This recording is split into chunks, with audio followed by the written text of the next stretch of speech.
Hello everyone, welcome to Java course on code mode. आज की इस क्लास में हम ब्रेक स्टेटमेंट के बारे में पढ़ने वाले हैं और आज हम अपना ब्रेक व्हाइल लूप के अंदर पढ़ेंगे।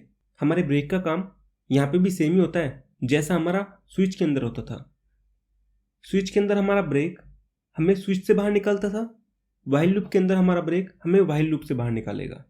तो जैसे हमारे व्हाइल लूप के अंदर हमारा ब्रेक स्टेटमेंट एग्जीक्यूट होगा तो हम अपनी व्हाइल लूप से बाहर आ जाएंगे। तो सबसे पहले देखते हैं इसका सिंटैक्स क्या होता है। तो हमने यहाँ पे अपना कोड लिखा हुआ है, हमारे पास यहाँ पे मेन क्लास है, हमारे पास फिर मेन फंक्शन है, उसके बाद हमने अपनी लूप लगाई है। लूप के अंदर हमने दिया है ट्रू। ट्रू का मतलब होता है ये हमारी जो कंडीशन है वो हमेशा ट्रू है, हमारी जो व्हाइल लूप है वो कभी नहीं रुकेगी, ये हमारी इनफाइनाइट टाइम्स चलेगी। फिर हम अपने कर्ली ब्रेसेस के अंदर स्टेटमेंट देते हैं।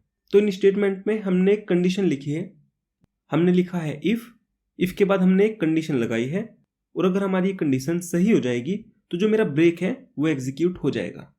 और जब मेरा ब्रेक एग्जीक्यूट होगा तो जो मेरी व्हाइल लूप है वो बंद हो जाएगी और मैं अपने कर्ली ब्रेसेस के बाद आ जाऊंगा।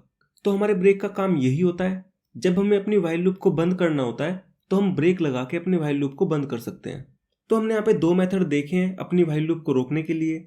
एक तो जब हमारी यहाँ पे जो कंडीशन होती है वो गलत हो जाती है, या फिर जब हमारा ब्रेक स्टेटमेंट एग्जीक्यूट हो जाता है। तो अब देखते हैं हमारे ब्रेक स्टेटमेंट का यूज क्या है। जब हमारी लूप इस कंडीशन से ही बंद हो सकती थी तो हमने ब्रेक क्यों लगाया। तो मैं वापस से वही एग्जांपल लेता हूँ। मेरे पास एक प्लेस था A, दूसरा प्लेस था B। अब मेरे को A से जाना है B पे। क्या करना है, मेरे को जितने मेरे पास बॉक्सेस हैं उन सबको लेके जाना है। तो मैं बॉक्स बनाता हूँ यहाँ पे। तो ये मेरे पास यहाँ पे बॉक्सेस हैं, तो मैं अपने सारे के सारे बॉक्स A प्लेस से B प्लेस पे लेके जाऊँगा और फिर वापस से B पे A पे आऊँगा और अपने बॉक्स उठाऊंगा और लेके जाऊंगा। तो इस तरह से मेरे यहाँ पे काम चलेगा। मैं अपना काम करना कब रोकूंगा, जब मेरे सारे के सारे बॉक्स A से चले जाएंगे B के पास। अब मेरे सारे के सारे बॉक्स B के पास हैं तो मैं अपना काम करना बंद कर दूंगा। तो जो मेरी यहाँ पे कंडीशन आएगी वो तो ये आ जाएगी, मेरे A के पास बॉक्सेस हैं, अगर मेरे A के पास बॉक्स होंगे तो मैं अपना काम करूंगा, अपने बॉक्स को A से B के पास ले जाऊंगा। अब ऐसा हो गया, मैं A से जा रहा हूँ B के पास। अब मान लेते हैं मैंने A से B के पास बॉक्स ले गया और मैं B से वापस आ रहा हूँ A पे। अब रास्ते में हो जाता है मेरा एक्सीडेंट, और अगर मेरा एक्सीडेंट हो गया, मेरे को लग गई चोट। अब अगर मेरे को चोट लगी है तो मैं अपना काम करना बंद कर दूंगा, क्योंकि मेरे को चोट लग गई है तो मैं काम थोड़ा ही करूंगा। तो मैं अपने बॉक्स को A से B के पास नहीं ले जा पाऊंगा, तो मेरे को अपना काम रोकना पड़ेगा जो मेरी व्हाइल लूप के अंदर था। तो मैंने यहाँ पे एक कंडीशन लगा दी है इफ़। इस कंडीशन में मैंने दे दिया अगर मेरे को चोट लगी है, लेट से मैंने लिख देता हूँ यहाँ पे एक्सीडेंट। अगर मेरा एक्सीडेंट हो जाएगा तो मैं अपना काम करना बंद कर दूंगा। अब मान लेते हैं ये कंडीशन सही हो गई, मेरा एक्सीडेंट हो गया, तो मेरा ब्रेक स्टेटमेंट एग्जीक्यूट हो जाएगा और मैं अपना काम करना बंद कर दूंगा, मतलब मैं अपनी व्हाइल लूप से बाहर आ जाऊंगा। तो अगर मेरे को अपनी व्हाइल लूप को किसी इस तरह की कंडीशन में रोकना है जो स्पेशल है, जैसे मेरे यहाँ पे एक्सीडेंट होना एक स्पेशल चीज़ है, ऐसे रोज किसी का एक्सीडेंट नहीं होता है। तो अगर मेरे पास कोई ऐसी कंडीशन है जिसमें मेरे को व्हाइल लूप को रोकना है तो मैं इफ कंडीशन लगा के वो कंडीशन लिख सकता हूँ और उसके अंदर अपना ब्रेक स्टेटमेंट लिख सकता हूँ, जिससे मैं अपनी लूप से बाहर आ जाऊँ। अब इसके बाद मेरे पास एक प्रोग्राम है, तो उस प्रोग्राम को देखते हैं यहाँ पे मेरा किस तरह से काम हो रहा है। तो इस प्रोग्राम में सबसे पहले मेरे पास मेन क्लास है, उसके बाद मेरा मेन फंक्शन है, उसके बाद मैंने एक वेरिएबल डिक्लेयर किया है आई नाम से, जिसके अंदर है मेरे पास 1, और उसके बाद मैंने अपनी लूप लगाई है। अब इस लूप के अंदर मेरे को क्या करना है, जैसे ही मेरी आई की वैल्यू 10 से बड़ी हो जाएगी तो मेरे को अपनी लूप रोक देनी है। तो यहाँ पे मेरी कंडीशन क्या है लूप रोकने के लिए, मेरी आई की वैल्यू 10 से ज़्यादा होनी चाहिए। अब मैंने लिखा है व्हाइल, उसके बाद मेरे को कंडीशन देनी होती है।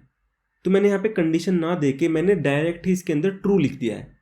अब जो मेरा ट्रू होता है या फॉल्स होता है ये मेरे बुलियन होते हैं, तो जब भी मेरी कोई कंडीशन टेस्ट होती है तो वो मेरे को बुलियन रिटर्न करती है।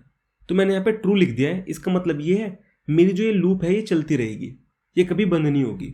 मैं इसको बंद करूंगा अपने ब्रेक से। अब यहाँ से तो मेरी कंडीशन ट्रू ही रहने वाली है। मैं अपने आई की वैल्यू को प्रिंट करता हूँ और उसके बाद अपने आई की वैल्यू को बढ़ाता हूँ। तो मेरे यहाँ पे आई की वैल्यू थी 1 स्टार्टिंग में, अब मेरा यहाँ से 1 प्रिंट हो जाएगा जो कि मेरे को यहाँ पे मिल रहा है। उसके बाद मेरे आई की वैल्यू इंक्रीमेंट होगी। अब मेरे आई की वैल्यू हो चुकी है 2, मैं इफ कंडीशन लगाऊंगा और मैं चेक कर रहा हूँ आई ग्रेटर देन है 10 के। अगर मैं इस कंडीशन को लिख के बताऊं तो ये कुछ इस तरह होगी 2 ग्रेटर देन 10, जो कि एक गलत कंडीशन है। अगर ये गलत है तो मेरा ब्रेक स्टेटमेंट एग्जीक्यूट नहीं होगा। मैं फिर वापस से अपनी कंडीशन चेक करूंगा व्हाइल लूप की, मेरी कंडीशन है ट्रू, तो मेरे यहाँ से 2 प्रिंट हो जाएगा जो मेरे को यहाँ पे मिल रहा है। अब 2 प्रिंट होने के बाद यहाँ से मेरे आई की वैल्यू बढ़ जाएगी। जब मेरी आई की वैल्यू इंक्रीमेंट हो जाएगी तो मेरे यहाँ पे 3 हो जाएगा और मेरी वापस कंडीशन के अंदर 3 ग्रेटर देन 10 हो जाएगा, जो कि मेरी एक गलत कंडीशन है। मेरा ब्रेक स्टेटमेंट एग्जीक्यूट नहीं होगा।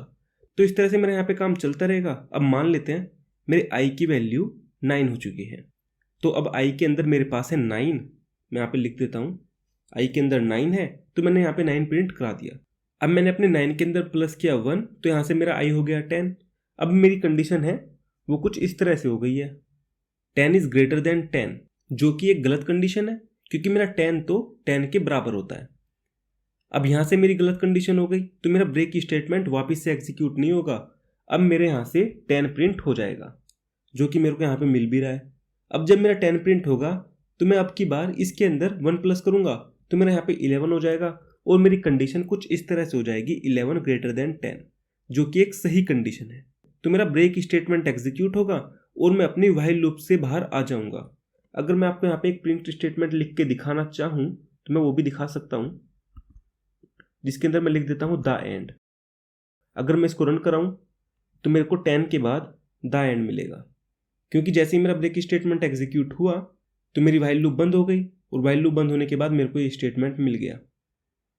अब अगर मैं अपने इन दोनों लाइन को है ना कमेंट कर दूं तो मेरी जो व्हाइल लूप है वो मेरी इनफाइनाइट टाइम चलेगी, मतलब वो कभी बंद ही नहीं होगी, वो चलती रहेगी, क्योंकि मैंने यहाँ पे ट्रू दे रखा है।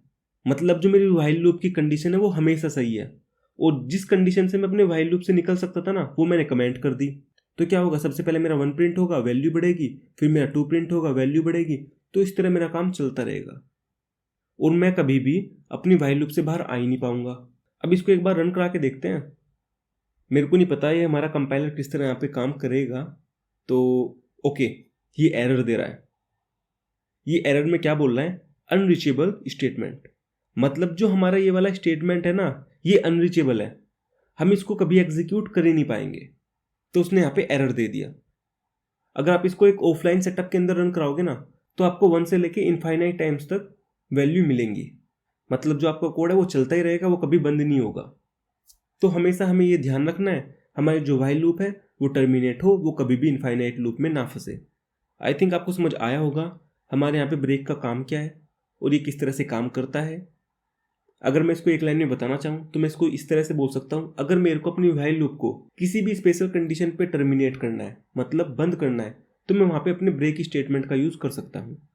अब इसके बाद आपके पास एक क्विज है जिसको आपको सोल्व करना है। अगर आप इस वीडियो को यूट्यूब पे देख रहे हैं तो आपको वीडियो को लाइक करना है, चैनल को सब्सक्राइब करना है। अगर आप इस कोर्स को देखना चाहते हो तो इस कोर्स का लिंक आपको डिस्क्रिप्शन के अंदर मिलेगा, आप वहाँ से जाकर इस कोर्स को देख सकते हो। तो मिलते हैं अगली क्लास के अंदर, तब तक के लिए thank you and bye bye.